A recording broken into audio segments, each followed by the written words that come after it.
کہ یہی بات ہماری غزل کے بارے میں کہہ دی گئی کہ غزل میں شاعر جو ہے وہ اپنے دل کے جذبات بیان کرتا ہے. غزل میں شاعر جو ہے وہ اپنے دل کے جذبات بیان نہیں کرتا، بلکہ غزل کی ایک پوری ایک کنونشنل ورلڈ ہے، ایک اس کی رسومیاتی دنیا ہے، ایک تصوراتی دنیا ہے، ایک خیالی دنیا ہے. اس دنیا میں کچھ کیریکٹرز ہیں، ان کیریکٹرز کے اپنے کچھ ان کی پوری کیریکٹرسٹکس ہیں، ان کی خصوصیات ہیں. ایک شخص ایسا ہوگا، ایک شخص ایسا ہوگا، اس کی یہ صفات ہیں، اس کی یہ صفات ہیں، اور پھر ان کیریکٹرز کے بارے میں کچھ تصورات ہیں. انہی تصورات کو شاعر بیان کرتا ہے غزل کی شاعری. مثال میں دیتا ہوں، غزل کی شاعری میں دو بنیادی کیریکٹر ہیں، ایک ہے لور جس کو عاشق کہتے ہیں، اور ایک ہے بیلوڈ جو معشوق ہے، محبوب ہے. لور جو ہے وہ اپنے محبوب سے محبت کرتا ہے، عشق کرتا ہے، اور اس کی محبت میں اپنی جان دے دیتا ہے، اور جان دینے کو اپنی بہت بڑی کامیابی سمجھتا ہے. اب یہاں دیکھیے کہ ہماری دنیا میں بھی لور اور بیلوڈ ہے، عاشق و معشوق ہے، انسانوں میں بھی ہے سب. لیکن آپ یہ دیکھیے کہ ہماری دنیا میں جو عاشق معشوق ہے، ان میں یہ ہوتا ہے کہ معشوق جو ہے وہ عاشق پہ ظلم کر دیتا ہے، اور کبھی کبھی عاشق جو ہے معشوق پہ بھی ظلم کر دیتا ہے. بیچارہ اخباروں میں ہم لوگ پڑھتے رہتے ہیں کہ بھائی فلاں صاحب جو ہے کس سے محبت کرتے تھے، جو عاشق تھا اسی نے اپنے بیلوڈ کا قتل کر دیا. اکثر اس طرح کے واقعات اخبار میں سنتے رہتے ہیں. لیکن غزل کی جو ٹریڈیشنل دنیا ہے، جو کنونشنل دنیا ہے، اس میں یہ ممکن ہی نہیں ہے کہ معشوق کا قتل کیا جا سکے.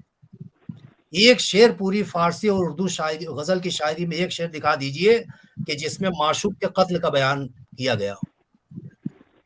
قتل کا بیان جو ہوگا وہ عاشق کا ہوگا، یعنی عاشق قتل کیا جائے گا، معشوق جو ہے وہ ظالم ہوگا، معشوق ستمگر ہوگا. اب یہ سب اس کے کیریکٹرز ہیں. یعنی معشوق جو ہے غزل کی دنیا میں معشوق کو ظالم، کرویل، بہت ہی بے وفا اور ظلم کرنے والا، اور عاشق کو تڑپانے والا، یہ اس کا کیریکٹر ہے معشوق کا. اس کے برعکس، اس کے بالکل الٹا جو کیریکٹر ہے وہ عاشق کا ہے. عاشق کیا ہوگا کہ اپنے معشوق کے ہجر میں تڑپتا رہے گا، روتا رہے گا، آنسو بہاتا رہے گا، معشوق کے پاس پہنچنے کی کوشش کرے گا، معشوق اس سے دور بھاگے گا، معشوق اس کو اپنے پاس بلائے گا نہیں. اس کی وجہ سے عاشق جو ہے وہ رو رو کے بالکل جان دے دے گا. تو اب دیکھیے ہوتا یہ ہے کہ ہماری غزل کی شاعری جو ہے اس کو ویسٹرن جو پولیٹیکل جو تھاٹس ہیں یا پولیٹیکل جو خیالات ہیں اس کی روشنی میں ہمارے یہاں پڑھ لیا گیا. چونکہ انگریزی شاعری میں جو لیریکل جو شاعری ہے، وہاں کی لیرکس ہے، اس میں یہ ہے کہ شاعر جو ہے وہ اپنے پرسنل فیلنگز کا بیان کرتا ہے. یہاں ہمارے یہاں کہہ دیا گیا کہ غزل جو ہے وہ بالکل لیریکل شاعری ہے، لہٰذا شاعر اپنی پرسنل فیلنگز کا بیان کرتا ہے. شاعر نہیں بیان کرتا. جس شعر میں رونے کا بیان غزل کے شعر میں آتا ہے وہ شاعر کے رونے کا بیان نہیں ہوتا، وہ عاشق کے رونے کا بیان ہوتا ہے. یعنی عاشق رو رہا ہے معشوق کے ہجر میں. تو ایک بات تو یہ کہ میر کے اچھا یہ میر کی صفت نہیں ہے، یہ پوری غزل کی صفت ہے. اب وہ میر کے یہاں رونے کا جو مضمون، اب جیسے مثال کے طور پر یہ جو شعر ہے یا ایک بہت سے شعر ہیں کہ میرے رونے کی حقیقت جس میں تھی ایک مدت تک وہ کاغذ نم رہا. اس میں میرے جو ہے یہ میر تقی میر نہیں ہے، یہ اصل بات سمجھنے کی ہے. میرے جو ہے یہ غزل کی دنیا کا جو عاشق ہے وہ کہہ رہا ہے. عاشق رو رہا ہے نا معشوق کے ہجر میں. عاشق جو ہے وہ معشوق کی محبت میں اس کے ہجر میں تڑپ رہا ہے، رو رہا ہے. تو اس رونے کے بارے میں عاشق یہ کہہ رہا ہے کہ میں روتے روتے، اور میرا جو رونا ہے یہ معمولی رونا تھوڑی ہے. جس معشوق کی محبت میں گرفتار ہوں، یا جس معشوق کے لیے میں نے اپنے آپ کو بالکل وقف کر دیا ہے، اس کی محبت میں جان بھی دے سکتا ہوں. میرا جان دینا تو میری زندگی کا سب سے بڑا اچیومنٹ ہوگا. اس معشوق کے ہجر میں رونا جو ہے، میرا رونا غیر معمولی ہے. ایسا رونا جو ہے محبت میں جس کا رونا اگر روئے اور اس میں آنسو نکلے تو وہ آنسو جو ہے تو بہت قیمتی ہو جاتے ہیں. عاشق یہ کہہ رہا ہے کہ میں میرے ذرا دیکھیے میر اس کو کیسے شعر بناتا ہے، کیسے شاعری بناتا ہے کہ میرے رونے کی حقیقت جس میں تھی. یعنی ایک چیز ہوتا ہے رونا، اور ایک چیز ہوتا ہے اس رونے کی ریالٹی، یعنی جس کی وجہ سے وہ رونا ہوا. تو آپ ہمیشہ یہ دیکھتے ہیں ہم کہ کسی چیز کی جو ریالٹی ہے اس کا جو ایسنس ہے وہی اصل چیز ہوتی ہے، ایسنس جو ہے وہی اصل ہوتا ہے۔ اوپر تو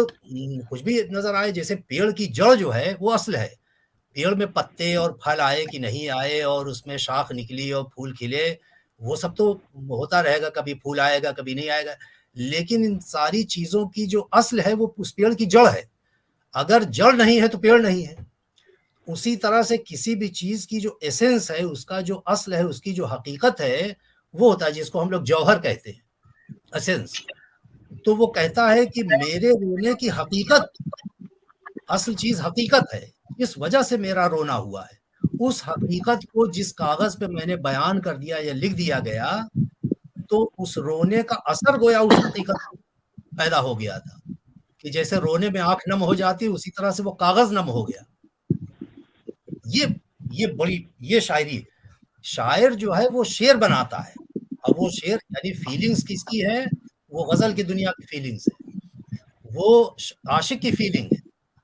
معشوق کا ظلم جو ہے اس کو جب شاعر بیان کرے گا تو یہ دکھائے گا کہ معشوق کتنا بڑا ظالم ہے اور اس کے ظلم کرنے میں بھی ایک طرح کا لطف ہے۔ اب میر کا شعر سنیے، عاشق کہتا ہے کہ عاشق ہی کہہ رہا ہے، یوں ہی کب تک لہو پیتے ہاتھ اٹھا کر جان سے۔ میر صاحب تھوڑی کہہ رہے ہیں کہ میں لہو پیتا، میر صاحب سے کیا مطلب؟ میر جو ہے وہ تو شاعری بنا رہا ہے، میر ہو، غالب ہو، مصفی ہو، داغ ہو، ذوق ہو، مومن، یہ سب شعر بناتے، یہ لوگ روڑتے کوڑتے آنسو نہیں بہاتے۔ میں غالب کا بھی شعر سناتا ہوں،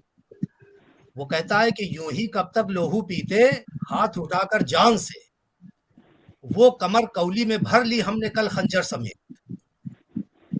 یعنی معشوق جو ہے وہ خنجر اٹھاتا ہے، تلوار اٹھاتا ہے، تلوار سے عاشق کا قتل کرنا چاہتا ہے، یا اور عاشق صاحب گردن جھکا دیتے ہیں کہ ہاں میری جان تو میرے گردن میں مار دو، بس یہی تو میری معراج ہے، اس سے بڑھ کے اور کیا مجھے چاہیے۔ لیکن معشوق جو ہے تڑپاتا رہتا ہے، گردن نہیں مارتا، کیونکہ غزل کے ٹریڈیشن میں یہ ایک تھیم ہے، مضمون ہے یا خیال ہے کہ معشوق جب عاشق پر ظلم کرتا ہے، تڑپاتا ہے، تو اس سے معشوق کو لطف حاصل ہوتا ہے، اس کو لذت ملتی ہے۔ جتنا عاشق تڑپے گا ویسے معشوق لذت حاصل کرے گا۔ اب اگر ایک ہی بار میں قتل کر دیا تو ظاہر کی لذت کا سلسلہ ختم ہو جائے گا۔ وہ عاشق یہ کہتا ہے کہ یوں ہی کب تک لہو پیتے، کب تک ہم خون پیتے رہیں، بے قرار رہیں، آج تو ہم معشوق کو خنجر ہاتھ میں لیے ہوئے، آج ہم اس کو اٹھا کے اپنے کولی میں بھر لیں گے، چاہے اس کے بعد وہ میری جان ہی مطلب مجھے قتل کر دے۔ یوں ہی کب تک لہو پیتے ہاتھ اٹھا کر جان سے، وہ کمر کولی میں بھر لی ہم نے کل خنجر سمیت۔ کل کا یہ واقعہ ہے، معشوق کے ساتھ میں نے یہ کیا۔ اچھا ایک مثال اور سن لیجئے جو ابھی بعد میں کہہ رہا ہوں، اس مثال میں چلیے میر کو چھوڑ دیجئے، غالب کا شعر سنیے۔ میں نے کہا کہ معشوق جو ہے وہ عاشق کو تڑپاتا ہے، اور اس تڑپانے میں بے قرار رکھنے میں اس کو لذت ملتی ہے۔ غالب اپنے مخصوص انداز میں یہ مضمون بیان کرتے ہیں کہ واہ حسرتا کہ یار نے کھینچا ستم سے ہاتھ، واہ حسرتا کہ یار نے کھینچا ستم سے ہاتھ، ہم کو حریص لذت آزار دیکھ کر۔ غالب کا شعر ہے۔ اب دیکھیں اس شعر سے یہ بات صاف ہو جاتی ہے، شعر کا مطلب یہ ہے کہ عاشق جو ہے وہ معشوق کے ظلم کو برداشت کرتا رہا، تڑپتا رہا، لیکن اس تواتر کے ساتھ اتنا کنٹینیوسلی وہ اس کے ظلم کو برداشت کرتا رہا کہ اس ظلم میں عاشق کو لذت ملنے لگی۔ وہ ظلم جو ہے، ظلم کا برداشت کرنا عاشق کے لیے باعث لذت ہو گیا، اس کو لطف آنے لگا۔ اچھا اب جیسے ہی معشوق کو اس بات کا احساس ہوا کہ ہم تو اس کو تکلیف پہنچانے کے لیے اس کو تڑپاتے ہیں، پریشان رکھتے ہیں، بے قرار رکھتے ہیں، تو جیسے ہی معشوق کو اس بات کا احساس ہوا کہ اب تو میرے تڑپانے میں عاشق جو ہے اس کو لذت ملنے لگی، فوراً اس نے کیا کیا کہ ظلم کرنا روک دیا۔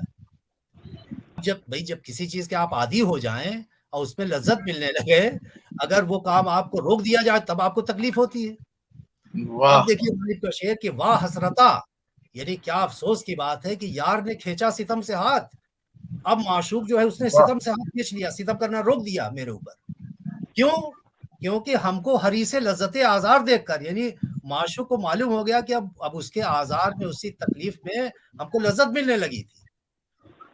تو دیکھیے وہی بات ہوئی نا کہ معشوق جو ہے وہ یہ چاہتا ہے کہ عاشق کو ایک لمحہ بھی سکون اور آرام نہ ملے. عاشق کو خیال رہے کہ شاعر کو نہیں, شاعر سے کوئی مطلب نہیں. شاعر صاحب تو الگ بیٹھے ہوئے ہیں, تو شعر بنا دیا انہوں نے, شعر کہہ دیا, اور اپنے اتنے بڑے شاعر ہیں کہ اپنے اپنے حساب جتنا بڑا شاعر اتنا بڑا شعر کہتا ہے وہ. تو بات یہ ہے کہ اصل چیز کیا ہے کہ غزل کی دنیا ہے, اور اس دنیا میں اس دنیا کی پوری ایک الگ دنیا ہی ہے وہ. ارے بھائی آپ ہم سب دیکھتے ہیں کہ اس دنیا میں کفر جو ہے ایک کفر کا علاقہ ہے اور ایک ایمان والوں کا علاقہ ہے.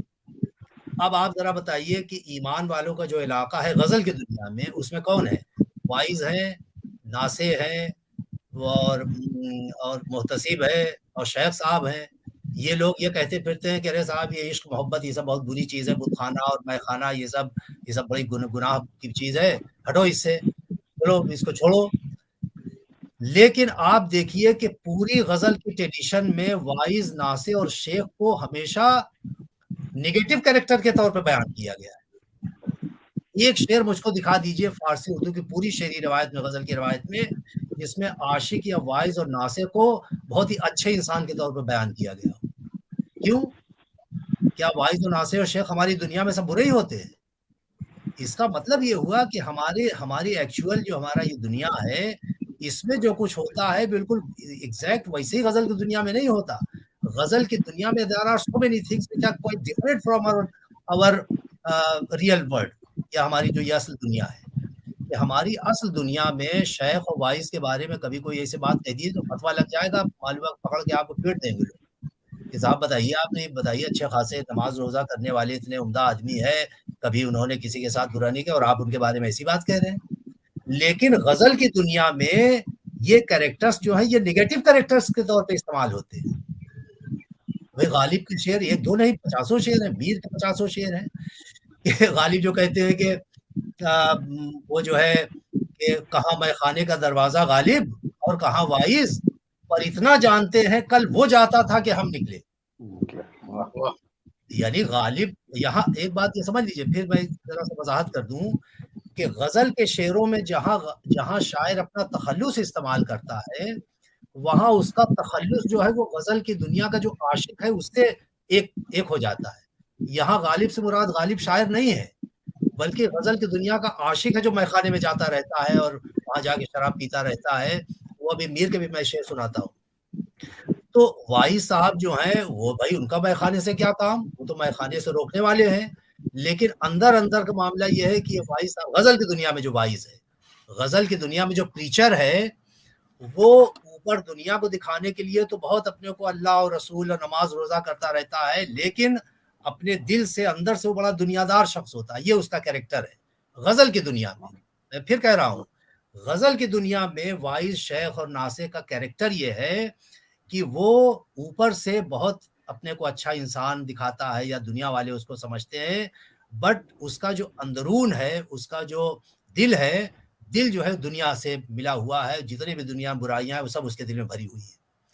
تو اسی کریکٹر کو غزل کی دنیا میں, غزل کے شعروں میں اس طرح بیان کیا جاتا ہے. تو وہاں جو غالب ہے, یعنی جو غزل کی دنیا کا عاشق, وہ یہ کہہ رہا ہے کہ میں تو کھلا ہوا میں خانے والا آدمی ہوں, مجھے کیا ہے, میں تو کھلے عام آتا جاتا رہتا ہوں, میرے اوپر کوئی مسئلہ نہیں. لیکن یہ وائز صاحب جو ہیں, یہ میں نے دیکھا کہ میں تو میخانے سے نکل رہا تھا اور میخانے کی طرف جا رہے تھے. تو آپ ان کا دیکھیے کریکٹر. تو پھر وہی بات کہ اس کو عاشق تو کہنے کا بعد, اچھا اب وہ میر والا جو میر کے یہاں بھی بہت سے شعر ہیں اس طرح کے کہ آیا تو تھا میں قدے میں وائز. قدوس جاوید صاحب میں سن رہا ہوں. آیا تو تھا میں قدے میں وائز, پر ہو کے بہت خراب نکلا. یہ میر کا شعر ہے. جی آیا تو تھا میں قدے میں وائز. وائز صاحب جو ہے وہ میکدے میں آئے تھے سب لوگوں کو منع کرنے کے لیے, یہاں کیا شراب وراب پی رہے ہو, نکلو یہاں سے, یہ سب بہت بری بات ہے. لیکن جب میخانے میں آئے تو موصوف انہوں نے بھی اتنا چڑھا لیا کہ میخانے سے جب نکلے ہیں تو ان کو پکڑ کے لوگ لے گئے, اتنی بری حالت ہو گئی تھی. یعنی اب اتنا نشے میں تھے. خراب جو ورڈ ہے اس کے بہت سے میننگز ہیں. خراب کے معنی ظاہر کے بیٹھ کے تو وہی ہیں, خراب کے معنی تباہ و برباد کے بھی ہیں, خراب کے معنی تباہ حال, خراب کے معنی ویران کے بھی ہیں, اور خراب کے ایک معنی ہے نشے کی حالت میں اس کیفیت میں پہنچ جانا کہ آدمی بالکل بے ہوش ہو جائے، اس کو بھی خراب کہتے ہیں. خراب کی یہ معنی بھی ہے. تو یہاں میر نے اس خراب لفظ کو دیکھیے کیسا استعمال کیا ہے وائز کے لیے، کہ آیا تو تھا میکدے میں وائز پر ہو کے بہت خراب نکلا. یعنی خراب، یعنی اتنا پی لیا تھا وائز صاحب نے کہ ان کو اٹھا کے لے جانا پڑا میکدے سے. کہنے کا مطلب یہ ہے کہ یہ جو ہماری غزل کی جو ٹریڈیشن ہے یا غزل کی جو شاعری ہے، اس شاعری کے جو بنیادی تصورات ہیں، اس کے جو کنونشن ہیں، اس کے جو اصول ہیں، ان کو ہمیں سامنے رکھ کے ہمیں اگر ہم میر کو پڑھیں، غالب کو پڑھیں، تب ہمیں زیادہ سمجھ میں آئے گا. اب یہ بات جو کہی گئی ہے کہ میر نے اپنی زندگی کو بیان کیا غزل کی دنیا میں، غزل کی شاعری میں، یہ بات اصل میں آزاد نے آب حیات میں سب سے پہلے لکھی. اور یہ بات اتنی مشہور ہوئی کہ ہمارے یہاں یہی چل پڑا کہ میر جو ہے وہ بہت غمزدہ تھے، بہت روتے پیٹتے رہتے تھے ہر وقت. اب بھائی آزاد نے یہاں تک لکھ دیا کہ میر کے دل کی کبھی کھلی ہی نہیں. یعنی میر تو ہنسنا جانتے ہی نہیں تھے. میر کی شاعری میں سینکڑوں شعر ایسے ہیں کہ اگر ان شعروں کو پڑھا جائے تو لوگ مانیں گے نہیں اس کی وجہ سے کہ یہ میر کا شعر ہوگا. سنا جاتا ہے اے گھتیے تیرے مجلس نشینوں سے، سنا جاتا ہے اے گھتیے تیرے مجلس نشینوں سے کہ تو دارو پیے ہے رات کو مل کر کمینوں سے. یہ میر کا شعر ہے. ذرا غور فرمائیے کہ جو رونے دھونے والا شاعر ہے، جو ہر وقت منہ دبا کے اپنا آنسو بہاتا رہتا ہے، وہ اس طرح کا شعر کہہ سکتا ہے؟ سنا جاتا ہے اے گھتیے، گھتیے نہیں اپنے معشوق کو کہہ رہا ہے، یعنی عاشق اپنے معشوق سے کہہ رہا ہے کہ سنا جاتا ہے اے گھتیے تیرے مجلس نشینوں سے کہ تو دارو پیے ہے رات کو مل کر کمینوں سے. کمینوں وہی جو رائبلز ہیں، جن کو ہم لوگ رقیب کہتے ہیں غزل کی دنیا میں، رقیب اور غیر، یعنی وہ لوگ جو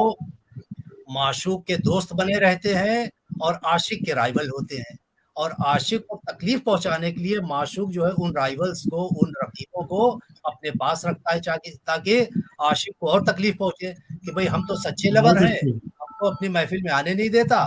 اور یہ جو جھوٹے لورز ہیں، جو رقیب لوگ ہیں، ان کو اپنے مسجد میں بٹھاتا ہے. ابھی غالب کا مشہور شعر ہے کہ جمع کرتے ہو کیوں رقیبوں کو، جمع کرتے ہو کیوں رقیبوں کو، ہوا گلا نہ ہوا، درد منت کشے دوا نہ ہوا، میں نہ اچھا ہوا برا نہ ہوا. غالب کو مشہور جو غزل ہے، اسی میں یہ شعر ہے نا، جمع کرتے، یعنی یہاں بھی غالب نہیں کہہ رہے ہیں، غزل کا عاشق اپنے معشوق سے کہہ رہا ہے کہ تم رقیبوں کو اپنی محفل میں کیوں جمع کر رہے ہو؟ میں تو آؤں گا تم سے شکایت کرنے کے لیے، یا میں آیا تھا تم سے شکایت کرنے کے لیے کہ بھئی تم میرے اوپر کیوں ظلم کرتے ہو، مجھے اپنے قریب کیوں نہیں بلاتے، میں تمہارا سچا عاشق ہوں، مجھ پر رحم کرو، ہر وقت مجھے تڑپاتے رہتے ہو. میں تو شکوہ کرنے آیا تھا، گلہ کرنے آیا تھا تم سے، اب تم نے جو ہے سارے رقیبوں کو وہاں جمع کر لیا، معلوم ہوا کہ میرا تماشا بنا دیا، عجیب حال ہے تمہارا. تو جمع کرتے ہو کیوں رقیبوں کو، ایک تماشا ہوا، گلہ نہ ہوا. یعنی میں تو گلہ کرنے گیا تھا، شکایت، میں تو کمپلین کرنے گیا تھا تم سے، اکیلے میں بات ہوتی ٹھیک رہتا، تم نے سب رائبلز کو. کہنے کا مطلب یہ ہے کہ میر جو ہے وہ بھی اس طرح کے شعر جو کہتے ہیں. تو کہنے کا مطلب یہ ہے کہ میر، ایک بات مجھے سمجھنی چاہیے کہ میر کے بارے میں،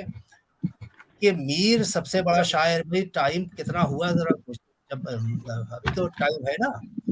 بولیے آپ، بہت اچھی باتیں ہو رہی ہیں. اچھا شکریہ. بولے میں بہت اچھی بات ہے. تو ایک بات تو یہ، اچھا چلیے، ندیم صاحب بھی اس وقت بالکل آن لائن ہے. ظاہر ہے کلکتہ ہے تو ندیم تو ہوں گے ہی، تو اس سے تو کچھ کلام نہیں، لیکن ہے ندیم میرا سلام کہیو اگر نامہ بر ملے. تو میں یہ عرض کر رہا تھا کہ میر کے بارے میں، میر کی شاعری کو پڑھنے کے لیے ہمیں خاص طور سے یہ باتیں طالب علموں سے میں کہہ رہا ہوں کہ ہمیں یہ پڑھنا چاہیے، یہ دیکھنا چاہیے کہ غزل کی شاعری کیا ہے، غزل کی شاعری کس طرح کی شاعری ہے، جس کو ہم غزل کی شعریات کہتے ہیں یا غزل کی پوئٹکس کہتے ہیں. غزل کے جو اصول ہیں وہ، کہ اس کے بہت بنیادی اصولوں کو اگر ہم لوگ نظر انداز کر دیں تو پھر غزل کی شاعری میں بڑے مسائل پیدا ہو جاتے ہیں. پھر شاعروں کے بارے میں ہم ایسی باتیں ہمیں کہنی پڑتی ہیں کہ جو حقیقت ہے نہیں. اچھا، اب